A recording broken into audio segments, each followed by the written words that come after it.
नमस्कार, स्वागत है आपका। आप देख रहे हैं न्यूज नेशन। मैं हूं आपके साथ संजय यादव। पश्चिम बंगाल में जो हालात बने हैं उसको लेकर जमकर राजनीति हो रही है। राजनीति के बीच में अब सवाल यह है कि ममता सरकार ने कल ममता बनर्जी ने जिस तरीके से परसों बयान दिया था कि अगर पश्चिम बंगाल में किसी भी तरीके से अस्थिरता फैलाने की कोशिश की गई तो उसका परिणाम न सिर्फ पश्चिम बंगाल बल्कि बिहार, यूपी, उड़ीसा समेत आसपास के राज्यों में भी पड़ेगा। ये एक तरह से बीजेपी की तरफ से ये कहा गया कि ये दरअसल धमकी दी जा रही है।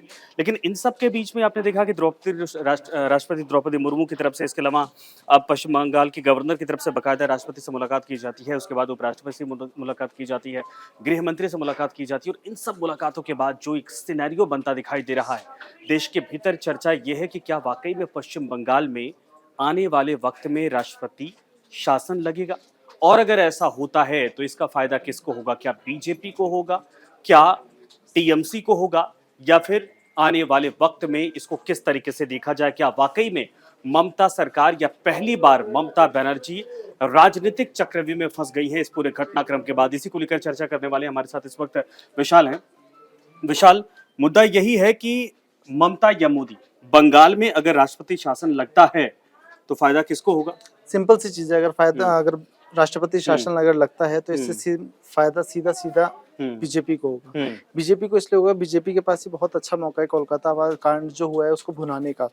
अब कोलकाता कांड को ही लेकर के बीजेपी लगातार प्रोटेस्ट भी कर रही है, बंगाल बंद का ऐलान भी कर रही है और लगातार ममता सरकार को घेरने की पूरी कोशिश भी कर रही है।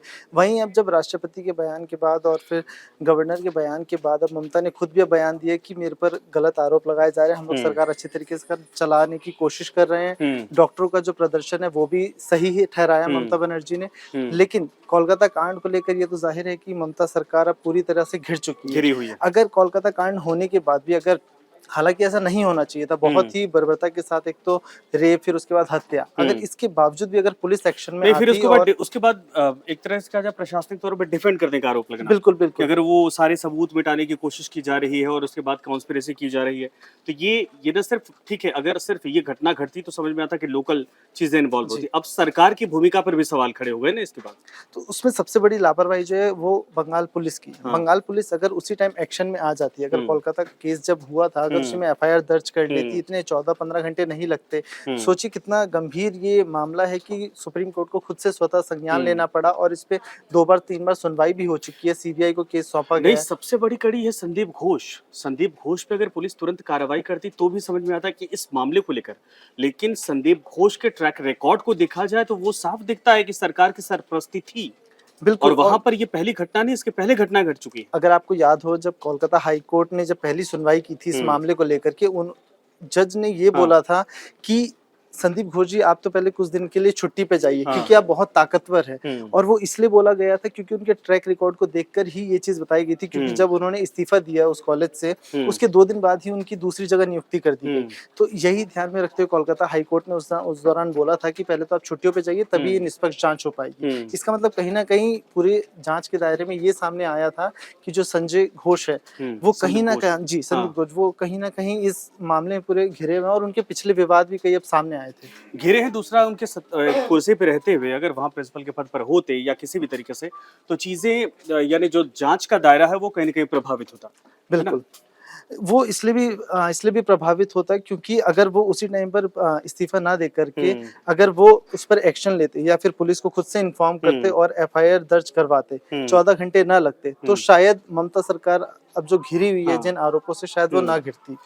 अच्छा, इस मामले में नवीन जी भी हमारे साथ आ रहे हैं। नवीन जी, मैं चाहूंगा कि इस पूरे मामले पर आपका खुद का नजरिया क्या है? सरकार के यानी पश्चिम बंगाल सरकार के सामने अभी परिस्थितियां क्या है? वाकई में राष्ट्रपति शासन लगेगा? माहौल जिस तरीके से है, या फिर जिस तरीके से कहा जा रहा है कि सरकार, भारतीय जनता पार्टी कोशिश कर रही है कि ममता घिर गई, और टीएमसी आरोप लगा रही है कि जानबूझकर यहाँ पर माहौल खराब करने की कोशिश की जा रही है। देखिए, ये कोशिश जो है वो आज से नहीं हो रही है। जब से 2014 में केंद्र में बीजेपी की सरकार आई है, उसके बाद से लगातार ये कोशिश की जा रही है कि बंगाल को, क्योंकि वहां पर एक जमीन बीजेपी के लिए तैयार थी, वो जमीन जो खाली पड़ी थी सीपीएम के कुंद होने के बाद, वामपंथी दलों के कुंद होने के बाद, तो वहाँ एक जमीन थी, तो इसलिए वहां पर कोशिशें लगातार चलती रही। और रही बात अब की और राष्ट्रपति शासन लागू करने की, संविधान के आर्टिकल 355 और 56 के अंतर्गत जो है राष्ट्रपति शासन लागू किया जाता है। 55 में मामला तब आता है जब सीमाएं, किसी राज्य की सीमाएं किसी बाहरी आक्रमण के खतरे को झेल रही हो, हाँ। या ऐसा कुछ संकेत हो कि वहां पर कुछ हो सकता है, हाँ, या फिर कोई आंतरिक युद्ध वहां पर चल रहा हो, अच्छा। जैसे नक्सली राज्य हो गए हम्म, कोई, या कोई और युद्ध जो है उग्रवाद का बहुत ज्यादा वहां पर या चीजें हो। राजनीतिक अस्थिरता होती है तो भी ऐसे वो कदम उठाए जाते 356 हैं। में आता है 356 जब लॉ एंड ऑर्डर की सिचुएशन बहुत ज्यादा खराब हो गई हो, अच्छा। और राजनीतिक अस्थिरता वाला मामला तो क्योंकि स्पीकर जब विधानसभा ही नहीं होगी तो हाँ, राष्ट्रपति तो शासन जाहिर सी बात है, ऑटोमेटिकली हाँ। लग जाता है। लेकिन चुनी हुई सरकार के संदर्भ में इन दो कानूनों के तहत ही राष्ट्रपति शासन शासन लगाया लगाया जाता है। जाता है। तो अभी फिलहाल जो राज्यपाल है उन्होंने केवल सिफारिश तक नहीं की है, केवल बयान दिया है। बयान दिया है कि यहाँ पर इस सरकार को बर्खास्त ठीक है कर देना विशाल, धन्यवाद चाहिए। आपका। हाँ। और ये जो बयान है, ये बयान उनकी तरफ से जब आया तो उसके राष्ट्रपति के बयान के बाद राज्यपाल का ये बयान, इससे आइए पहले चलते जो चलते बात करते हैं। हाँ। पूर्व जो थे राष्ट्रपति, हमारे उपराष्ट्रपति धनखड़ जी, उनका भी बयान आया था। उन्होंने भी जो है अमित शाह से मुलाकात की इस मामले को लेकर। लेकिन किसी भी राज्य के अंदर राष्ट्रपति शासन लगा देना केवल एक आंदोलन को लेकर के, घटना को लेकर के, ये इतना आसान नहीं है, क्योंकि इसका जो आप राजनीतिक फलक पर देखेंगे इसका बहुत बड़ा असर होता है। क्योंकि इस वक्त जो है नहीं तो विपक्षी सिर्फ दलों की इसको सरकारें, बेस नहीं बनाया जा रहा है ना। ममता अगर ये कहती है कि अगर पश्चिम बंगाल को अस्थिर कर रहे हैं तो इसका असर कई राज्यों को होगा, तो बिल्कुल। ये क्या वाकई में धमकी थी जिसको बीजेपी कह रही धमकी, और ये बहुत बड़ा बेस तैयार करता है। देखिए ये धमकी इसलिए भी मानी जा सकती है क्योंकि हाँ। क्योंकि ममता एक डेमोक्रेटिक रूप से चुनी हुई मुख्यमंत्री है, हाँ। और बीजेपी के केंद्र के शासनकाल के तहत ही उन्होंने अपने आप को स्थापित किया है बिल्कुल। उस राज्य के अंदर।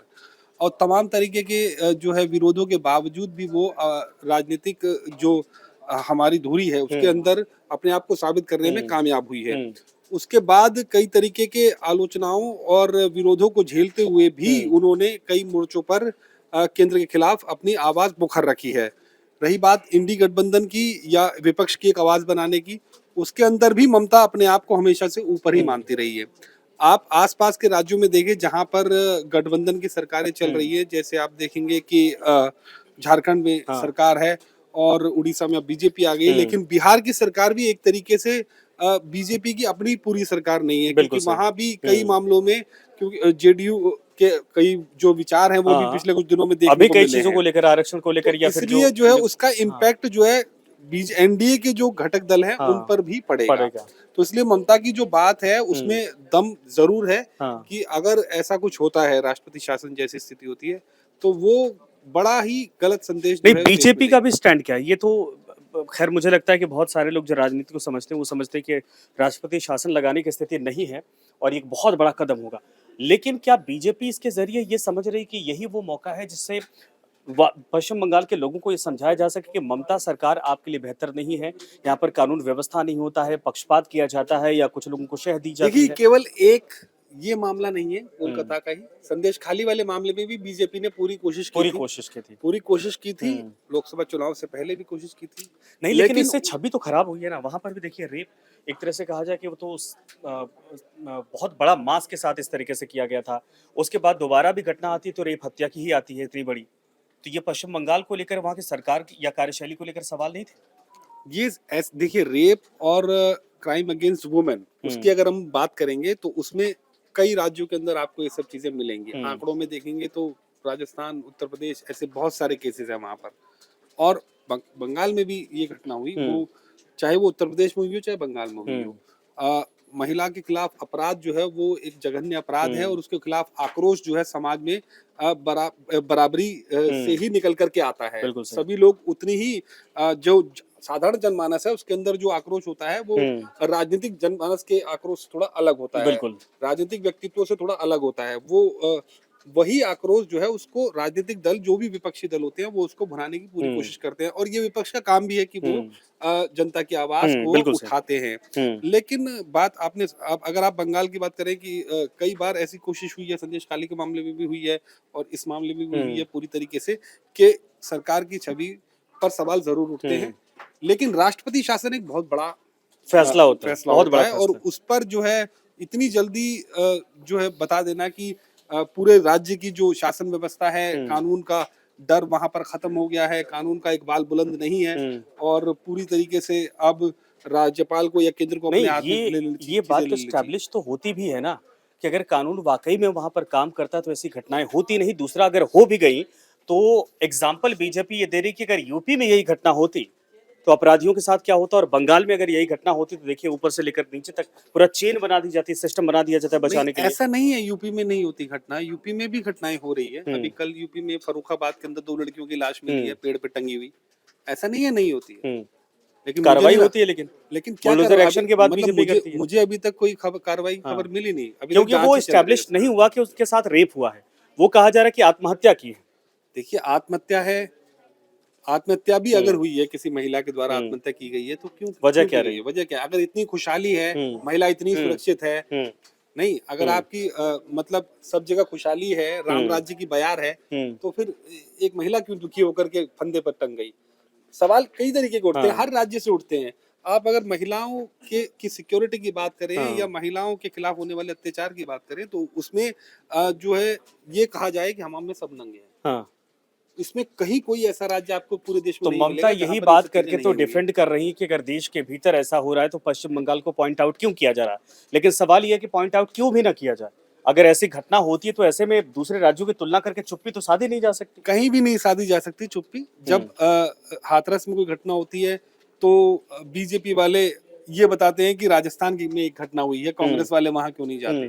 तो ये देश में विपक्षी दल जो है वो अपनी अपनी दलीलें देते हैं, अपने अपने हिसाब से अपनी अपनी बातें रखते हैं। राजनीति जो है सभी राजनीतिक दल करते हैं, बीजेपी भी वही अपनी भूमिका निभा रही है। और रही बात बड़े पद के नेताओं का बोलना, तो उसमें राष्ट्रपति द्रौपदी मुर्मू का जो कल बयान आया उस पर रिएक्शन टीएमसी और कांग्रेस का भी बड़ा तीखा आया है। उन दोनों ने ही ये बात बताई है कि आपका ये बयान जो है वो मणिपुर पे नहीं आया, आपका ये बयान हाथरस पे नहीं आया, आपका ये बयान उत्तराखंड की किसी घटना पर नहीं आया।